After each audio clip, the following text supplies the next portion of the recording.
Fahamarinana manandratra ny firenena. Ry ava-malala ao amin'ny tompo dia amin'ny fifaliana mandrakariva indray no ionantsika atao anatin'ity fandaharana ity. Ary dia misaotra an'Andriamanitra moa ny amin'ny tompon'androm-pahavelomana ary dia manonona trany ny fiadanan'ny tompo ho amin'ny olona tsirairay. Amen. Hivavaka isika. Ry tompo Andriamanitra eo, faly izahay noho ny amin'ny tompon'androm-pahavelomana mbola nomeno anay ary dia mbola afaka indray ry tompo handinika ny teninao iaino ny afatrao. Koa dia matoky izay fa ny fanahinao masina mandrakariva no hiasa manan-kereto hitarika anay ary dia ametraka ny teny eo ambava ny mpanomponao. Ary ny dera sy ny lazara voninahitra dia ho anao ray zanaka fanahy masina amin'ny anaran'i Jesosy Kristy lohan'ny fiangonana no ivavahanay. Amen. Ry havana, ny tenin'Andriamanitra izay hodinintsika amin'ity maraina ny alahady ity dia izay voarakitra ao amin'ny filazantsara nosoratan'ny Marka. Marka toko 2 ka ny andininy 7:20 ka hatramin'ny 7:10 ihany. Rehefa hita dia izao ny vakiny amin'ny anaran'ny tompo. Ary lasa nandeha teny amoron-dranomasina indray Jesosy, ary ny vahoaka rehetra nanatona azy ka dia nampianatra azy izy. Ary no nandalo izy dia nahita ny Levi zanaky Alfeo nipetraka teo am-poriketra ka hoy izy taminy manaraha dia nitsangana izy ka nanaraka azy. Ary raha nipetraka nihinana tao an-trano izy dia maro ny mpamory hevitra sy ny mpanota no niara nipetraka nihinana tamin'ny Jesosy mba amin'ny mpianany, fa nisy maro tao dia nanaraka azy izy. Ary ny mpanoratan-dalàna izay isan'ny fariseo raha nahita fa niara nipetraka nihinana tamin'ny mpanota sy ny mpamory hevitra izy dia niteny tamin'ny mpianatra hoe miara mihinana sy misotro amin'ny mpamory hevitra sy ny mpanota izy. 7:20 ary raha nara izany Jesosy dia nanao taminy hoe tsy ny finaritra mila mpanao fanafody fa ny marary tsy tonga iantso ny marinao fa ny mpanota. Amen. Ry havana, ity teksta ity dia mirakitra fahamarinana vitsivitsy izay mampiseho ny andavanandrom-piainan'ny tompo fon'izy tety an-tany. Fahamarinana vitsivitsy izay azo fitinina ho 3 tahaka an'izao. Ny voalohany, mahatsiaro faly, sambatra ny vahoaka rehefa miaraka amin'i Jesosy Kristy. Ny faharoa, tsy mitsahatra miantsolona ny tompo. Ary ny fahatelo, zava-dehibe ho antsika mpino kristianina ny fiaraha-misakafo. Ho jerentsika ry havana ny fahamarinana voalohany izay manambara fa faly sy sambatra ny vahoaka isaky ny miaraka amin'i Jesosy Kristy.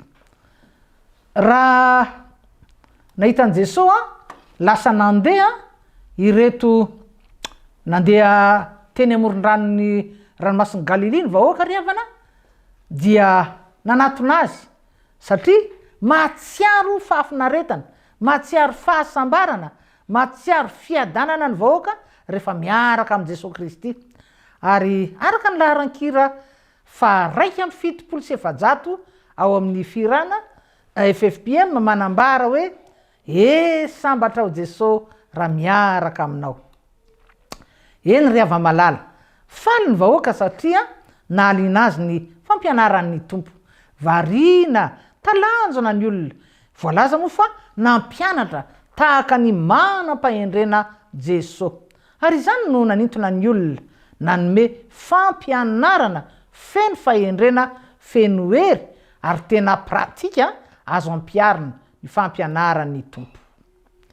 Ny fampianaran'ny tompo dia manitsy izay diso, izany hoe ny fiheveran-diso. Ny santionany tamin'ny fampianarany ry havana, ny fampafantarana ny olona fa tompo ny sabata ny zanak'olona dia izy zany Jesosy Kristy. Ny zanak'olona na izy Jesosy tsy natao ho fehezy ny sabata fa izy no mifehy ny sabata. Nampianatra ny olona izy fa ny manao soa no mety atao amin'ny andro sabata. Ary misy hevi-dalina hevi-panafino sy ny lalàna hoe mahatsiarova ny andro sabata anamasina azy. Izany hoe ny sabata dia natao hanomeza amboninahitra an'Andriamanitra amin'ny alalan'inona? Ny fotoam-bavaka, fotoam-piderana, amin'ny alalan'ny asam-pitiavana, toy ny fanafana ny voafatotra, toy ny famangina ny marary, fanasitranana azy ireo. Ary nanasitrana ilay vehivavy nafatotry ny fanahy mahafarofo na anjoko nandritra ny 18 taona ohatra Jesosy Kristy andro sabata io. Ny mamonjy ny aina no mety atao amin'ny sabata fa tsy ny mahavery aina. Nampafantatra ny tompo fa tonga izy tsy andrava ny lalàna fa anatanteraka izany. Ao amin'ny Jesosy Kristy zanak'Andriamanitra velona ny fahatanterany ny lalàna araka ny nambarany ry havana. Ary nampianatra koa ny tompo ny mahazava-dehibe ny famelan-keloka alohan'ny anaovana asa fanasitranana amin'ny andro sabata. Ary narany hetsika mandrakariva moa ny fampianarana nataony. Ary koa nampiariny zay zavatra rehetra nampianariny. Fanaraka tsara zany ny teniny sy ny ataony ary vavolombelona nanatry maso an'izany ny vahoaka maro nanaraka azy. Ry havana, namela fianarana ho antsika ny tompo. Ny mpianatry ny tompo, ny kristianina dia olona izay sady mampifanaraka tsara ny manatanteraka ny ataony amin'ny teny nolazainy na ampianariny. Matoky ary ava-malala ao amin'ny tompo fa ianao koa dia tena mba liana amin'ny fiarahana amin'ny Jesosy Kristy ary mba tena mahafinaritra sy mahasambatra anao ihany koa ny miaino ny fampianarany tompo. Ny fahamarinana faharoa dia izao: tsy mitsahatra miantso olona ny tompo. Fiantsoana any Levi mpamorietra moa zanaky Alfeo no hitantsika eto. Ka rehefa niteny Jesosy hoe manaraha avy hatrany dia nitsangana i Levi ka nanaraka azy. Ary tsy nisy adivarotra na fantaniana hoe inona ny mety ho azoko, inona ny mety ho tompontsoko, fa iza zao mpamorietra mahazo vola be etsetra etsetra, raha manaraka anao inona no mba ho tompontsoa. Ary tsy nangatakandro, tsy nanao ampitso lava izy, tsy mba tahaka ny sasany izay hitantsika eto anatin'ny baiboly fa nisy nilaza hoe andraso kely aloha fa mbola andevina ny havako aho, ny havako maty zany, mbola hiasa ny tanimboly koa, mbola mpakabady sy ny sisa. Tsia fa lasa nitsangana i Levi dia nanaraka azy avy hatrany. Ry ava-malala, mela fianarana ho antsika ihany koa i Levi na i Mateo. Tsy mila mangatakandro isika amin'ny fanarahana ny tompo. Miazakazaka ny fotoana mandalo, mielina, miserana ihany ny fiainantsika zanak'olombelona ary tena foy tahaka ny hoe entre parenthèse fotsiny ny fiainantsika eto amin'ity tany fandalovana ity. Ry havana, raha oharina amin'ny fiainana ao ambadiky ny fahafatesana na ny elo mirehitra mandrakizay zany, na ny fiainan-danitra maritra mandrakizay ho an'ny olombovonjy, averina fa faran'izay fohy kely ny fiainantsika eto amin'ity tany ity. Ahoana hoy ny firana na ataony Mosesy, Salamo azafady 7 fa tsaky amin'ny 7 andininy 70. 70 taona no andro ny taonanay, ary raha tahiny mateza aza dia 20 taona. Nefa fahasasarana sy zava-poana ny voninahiny fa mielina faingana izany ka lasa manidina izahay. Ry havana, raha izany ary no fahamarinan'ny baiboly dia aoka isika hanapa-kevitra. Samy amaly ny antson'ny tompo satria samy tsy misy mahalala zay mety ho avoaka ny ampitso isika menakavy. Fantaro ry havana fa miantso ny olona rehetra ny tompo ary mandraka kehitriny dia tsy mitsahatra miantso izy hatramin'ity andro alahady fa 7 ny volana septambra 2022 ity. Satria Andriamanitra fitiavana Jesosy Kristy dia antsoiny isika. Antsoiny ataony inona moa? Antsoiny isika olombelona mpanota mba hanatona azy aloha, hitondra ny entana manavesatra antsika mba ho sasany amin'ny rany dia ny fahotantsika izany izay manavesatra. Ary tsy vitan'izany fa tena efitra ny heloka sy ny fahotana dia efitra mampisaraka antsika amin'izy Andriamanitra izay sady marina no masina no feno fahatsarana rehetra. Eny ry havana, tsy misy afaka hilaza raha mbola olombelona koa fa tsy mba misy zavatra mampanano sarotra ny fiainany, na rabatana izany, na ratsaina izany, na ra-panahy izany. Ary ao amin'ny tompo Jesosy no ahitantsika ny vahaolana.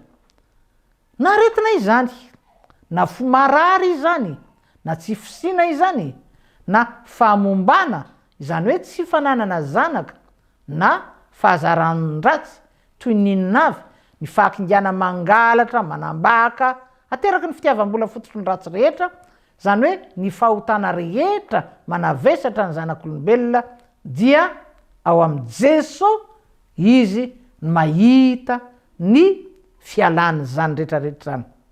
Ry havana, ny rahin'Andriamanitra anie zanany Jesosy Kristy hamonjy, hanafaka ny olona amin'ny fahotana. Ary tsy misy antony hafa fa izay no antony nahatongavan'ny tompo teto an-tany. Ary nanaiky ho faty izy, ho fantsihina teo amin'ny azo fijaliana noho ny fahotako sy ny fahotanao. Nisy oloheloka antsika teo amin'ny azo fijaliana, izany no tena antony nidinany teto an-tany. Ary efa novidiny tamin'ny rany isika olombelona mpanota. Ny fahotana moa fantatsika fa zavatra marikoriko faran'izay marikoriko an'Andriamanitra ary tena halan'Andriamanitra. Ny fahotana fialana amin'ny tenin'Andriamanitra izany, tsy fahafantarana, fanadinona ny sitrapon'Andriamanitra izany, ary tena fiheveran'Andriamanitra ho tsy misy mihitsy. Zany hoe mahatonga ny olona ho adala mihitsy, satria salamo dia manambara hoe ny adala manao anankapo hoe tsy misy Andriamanitra. Ary tsarovy ry havana fa iza moa no ao andamosiny zany fahotana sy faharatsiana rehetra zany? Satana. Ary fanameloana mandrakizay helo mirehitrafo no miandry ny olona izay tsy mba mety mibebaka ny mpanota izay tamana ao anatin'ny fahotana. Kanefa na manahoana heloka vitako sy vitanao, na manahoana vesatry ny fahotantsika, rehefa niaiky ny fahotantsika isika dia mamela Andriamanitra. Eny ry havana, rehefa manaiky andray an'i Jesosy ho tompo sy mpamonjy ny fiainantsika isika, mampiditra azy ao anatin'ny fontsika, manaiky ho diovy ny rany Kristy, dia afaka mino fa mamela ny fahotantsika Andriamanitra, ary manadio antsika ny ranony zanan'ilay tokana amin'ny tsy fahamarinana rehetra. Antsoiny ary isika mba hibebaka, mba ho vonjena, mba ho volavolainy handray fiainam-baovao ao aminy, ary ho tafiditra ihany koa hiditra ao amin'ny fanjakan'Andriamanitra. Eny ry havana, miantso karazan'olona samihafa ny tompo, satria tia no vonjena avokoa ny olona rehetra eto amin'ity tany ity. Ary efa nibebaka ny olona iray dia ampiasainy, ary tsy mifidy olona ampiasaina ny tompo amin'izany, na inona asany. Mety ho mpanarato tahaka andry Petera, mety ho mpamory hetra tahaka andry Levi na Matio. Ary hitatsika ihany koa moa fa ohatra zao Lioka dia atao hoe niasa ho azy ihany koa, mety tsy apôstôly moa, na mety ho fariseo ihany koa tahaka ny Paoly.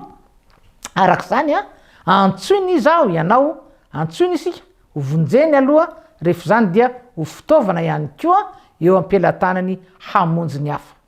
Ary fomba maro ry havana no iantsony ny tompony olona, amin'ny alalan'ny navy, amin'ny alalan'ny toriteny mety eno any am-piangonana izany rehefa mivavaka any olona, amin'ny alalan'ny fahita lavitra, amin'ny alalan'ny fampielezam-peo, amin'ireo réseaux sociaux maro izay tena mandroso tokoa amin'izao fotoana izao, na ihany koa amin'ny alalan'ny zava-mitranga eo amin'ny fiainany.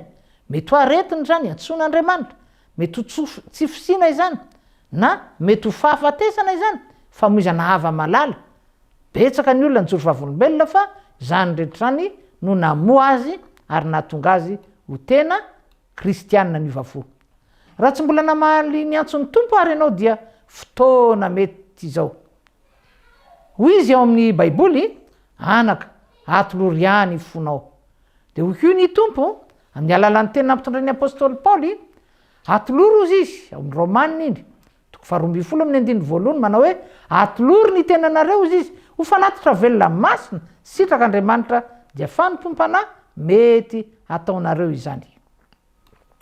Ny fahamarinana fahatelo farany dia ny mahazava-dehibe ny fiaraha-misakafo. Rehefa malala ny fiaraha-misakafo indrindra moa fa ho antsika kristianina dia maneho n'inona firahalahiana na ara-nofo izany zany hoe mpiavana ianao na ara-panahy zany hoe tena iray ihany ao amin'ny Kristy. Ary ny fiaraha-misakafo koa dia mamboly manamafy ny firaisampoa, fifankatiavana, mifiraitsan-tsaina, fifampizarana ny manta sy ny masaka na rabaky teny izany na koa ny fifaliana zany sy ny fahoriana.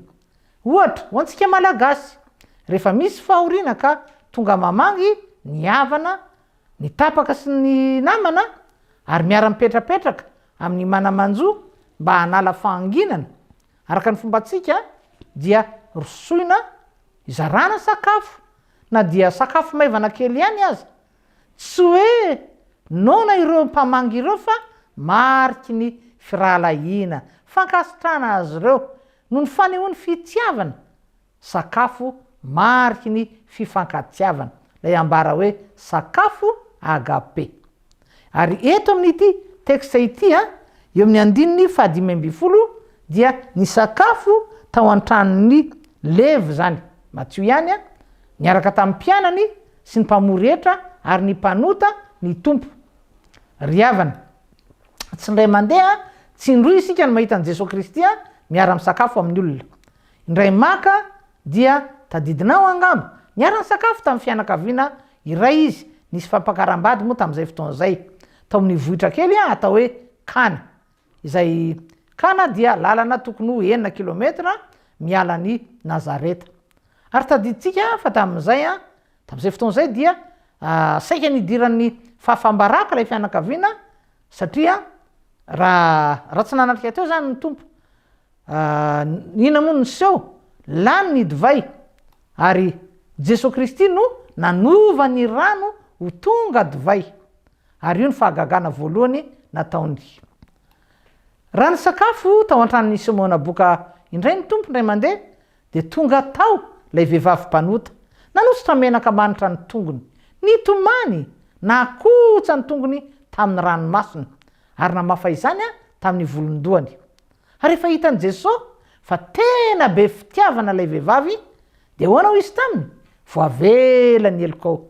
Ary ngaza ihany fa nampiny hoe na aiza izy amin'izao tontolo izao no hitoriana ity filazantsara ity dia ho lazaina koa izao nataony raha vehivavy izao mba ho fahatsiarovana azy. Jesosy koa isaky ny nandalo tao Betania ny an-trano satria namany izy ireo ny an-trano ary niara ny sakafo tamin'ny Marta sy Maria. Nisy fotoana zay nikenokenona ny karakara ny sakafo i Marta fa i Maria kosa no nipetraka teo an-tongotry ny tompo. Nieny ny fampianarana. Ary dia nanariny Jesosy Kristy i Marta tamin'izay satria ny sakafo an'ny nofo zany no lasa navesa-danja ho azy. Ho an'ny Marta riavana.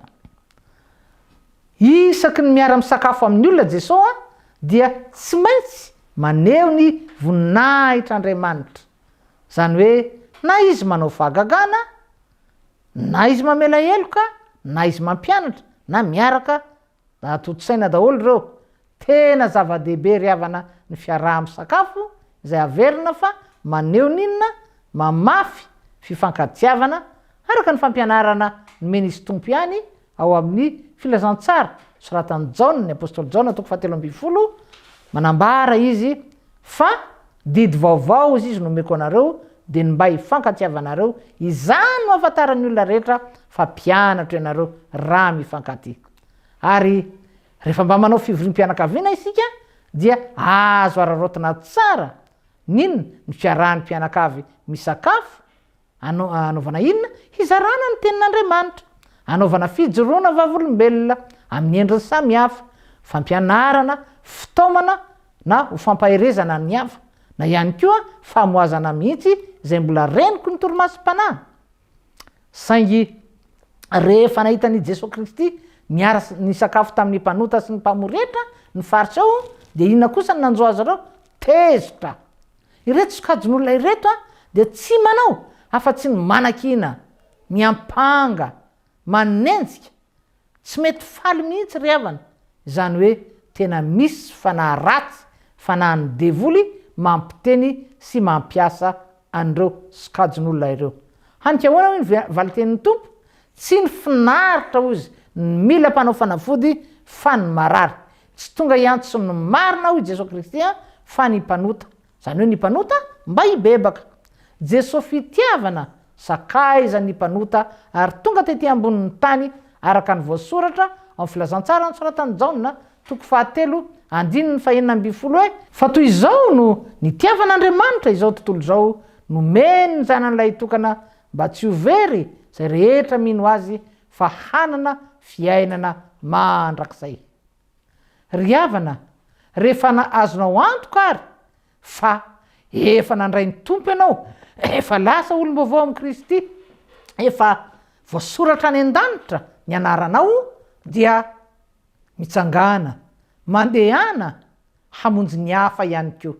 Mila famonjena ry havana, ny mpiray tanindrazana, mila famonjena ny tanindrazantsika ary tsy misy afa-tsy ny fitodiana amin'Andriamanitra irery ihany, ny fiverenana amin'ny Jesosy irery ihany no amany olana eto amin'ny firenentsika. Eny, tsy eto ihany fa amin'ny firenena rehetra ambonin'ny tany. Dia an'Andriamanitra irery ny voninahitra ho amintsika ny fiadanan'ny tompo. Amen. Hivavaka isika.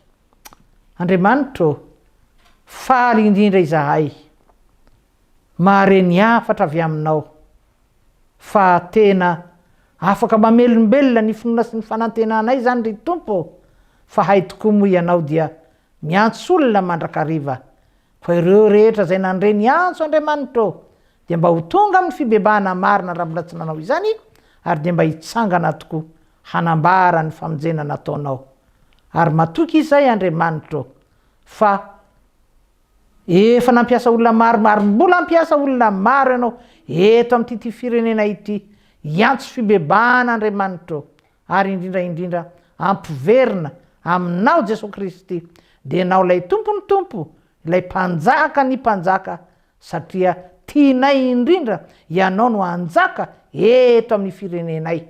Fa sambatra ny firenena zay manana anao Jehovah Andriamanitra, manana anao Jesosy ho Andriamanitra mpanjaka.